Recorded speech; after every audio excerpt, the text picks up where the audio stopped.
Si li demanes a la IA fes-me un article, creus que et llegirà la ment? Molta gent ho fa, però la IA no endevina res. Reacciona exactament al que li dius. Aquí és on entra el prompt. Un prompt no és una comanda màgica, és una conversa estratègica, una guia que marca el camí. És la recepta de la IA.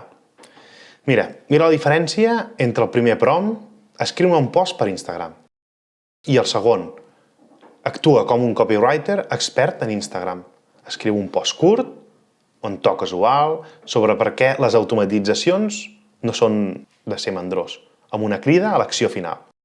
El primer és genèric i el segon dona rol, context, to i estructura. I el resultat és molt millor. Dominar els prompts no és fer màgia, és saber guiar la IA amb claredat, perquè treballi com tu vols. És com passar de parlar amb un nen a parlar amb un expert. I tu, amb qui vols parlar?